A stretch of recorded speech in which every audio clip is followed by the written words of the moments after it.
The interview was a master class. Structured answers, specific examples, clear frameworks for every scenario. The founder felt relieved. The board felt confident. Everyone agreed this was the adult in the room. You know what's fascinating? I've watched companies hire executives who gave some of the most impressive interviews I've ever seen. Articulate, strategic, confident.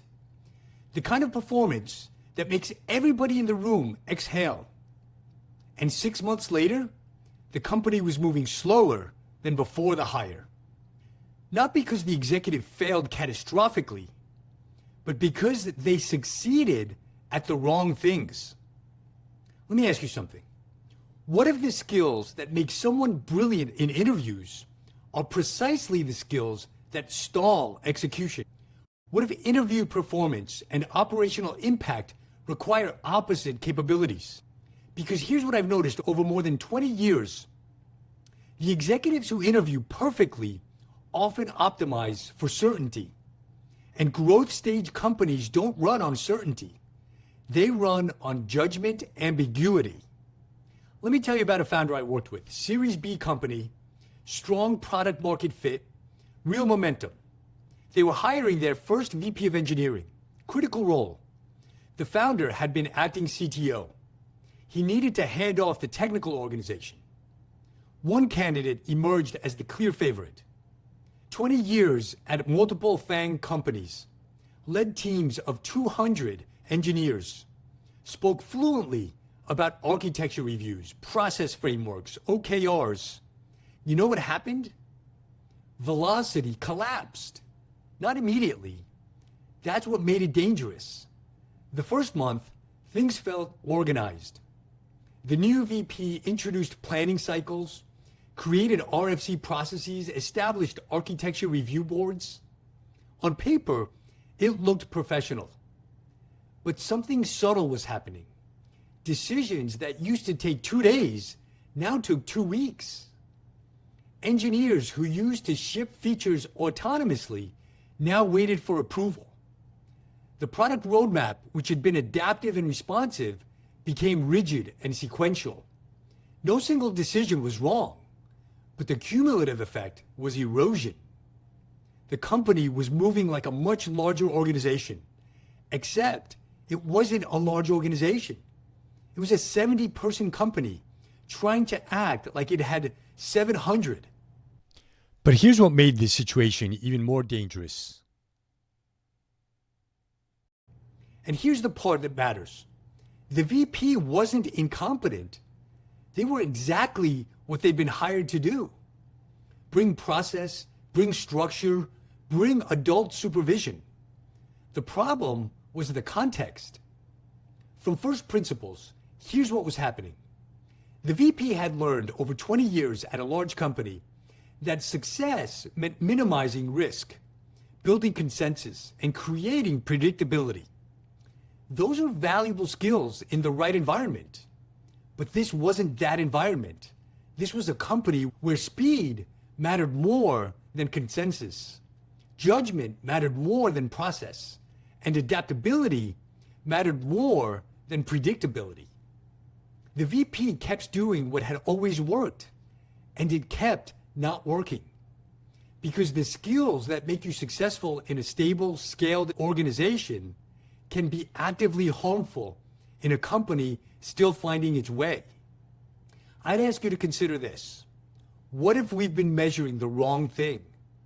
What if interview performance is actually inversely correlated with execution impact at certain stages? Let me break this down. Interviews reward 3 things above all else: narrative coherence, pattern recognition, and confident articulation.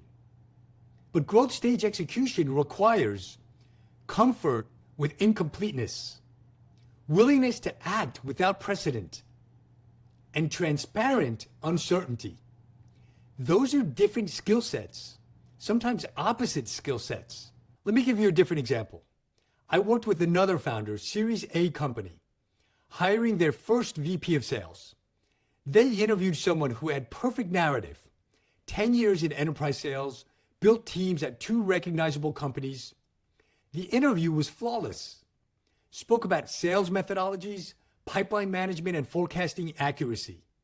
Everyone was impressed. They made the offer. 3 months in, the founder started noticing something. The VP kept asking for resources before making decisions. I need 2 more AEs before we can hit that number. I need marketing to generate more leads. I need sales ops to build better dashboards. Every conversation became about what was missing rather than what could be done with what existed. And here's the thing, the VP wasn't wrong. Those resources would have been helpful. But this was a startup. Resources are always constrained. The question isn't, what do you need to succeed? The question is, what can you do with what you have? The VP had learned in larger, better resourced environments to optimize for having the right inputs before attempting the output. That's rational in a scaled company. But in a startup, you have to create outputs that generate the inputs that allow you to scale. That's a completely different operating model. And it doesn't show up in interviews. Because in interviews, people describe what they did in environments that already worked, not what they do in environments that don't yet work. So let me reframe this for you. The most dangerous executive hire isn't someone who lacks experience. It's someone whose experience taught them the wrong lessons for your context. And those people interview brilliantly because they've mastered the environments they came from. The problem is, your company isn't that environment, and trying to make it that environment might be exactly the wrong move. Here's a simple test you can use. In your next executive interview, try this. Instead of asking, tell me about a time you succeeded, ask, tell me about a time you had to act without knowing the right answer. Watch what happens. Strong performers in stable environments will struggle with this question because they've learned to avoid those situations. They've learned to gather data, build consensus, and move only when the path is clear. That's not weakness. That's what their environment rewarded. But your environment might require something different. It might require someone who says, I didn't know the right answer, so I made the best decision I could with what I had. Moved quickly, watched what happened, and adjusted. That answer is less polished. It's less confident. It might even make you slightly uncomfortable, but it might be exactly what your company needs. From first principles, here's the pattern. Interview performance correlates with experience in structured environments. Execution impact correlates with judgment under ambiguity. Those aren't the same thing. And when you hire for the former, but need the latter, you get exactly what we've been talking about. An executive who looks right, sounds right, and slowly stalls the company. So I'd ask you this. If you're hiring a critical executive right now, what are you actually selecting for? Are you selecting for the ability to describe success or the ability to create it? Are you selecting for confidence or for calibrated uncertainty? Are you selecting for someone who can explain how things should work or someone who can figure out how to make things work when the playbook doesn't exist yet?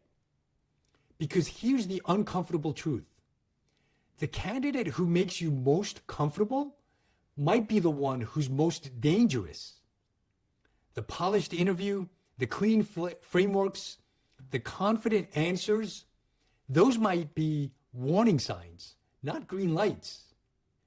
I'm not saying you should hire people who interview poorly. I'm saying you should be skeptical of people who interview too well. Because growth stage companies are fundamentally ambiguous environments. And people who need clarity to feel comfortable will create clarity even when ambiguity is the correct state. They'll build process when you need velocity. They'll seek consensus when you need decisiveness.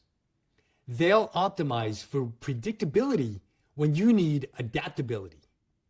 And they'll do it all with the best intentions, because that's what's worked before. So here's the reframe. The most dangerous hire isn't the wrong person. It's the right person who learned the right lessons in the wrong environment. And the only way to protect against that is to stop optimizing for interview performance. Start testing for judgment under pressure, comfort with incompleteness, and willingness to act when the path isn't clear. Because that's what actually drives momentum. Not the ability to explain, the ability to execute.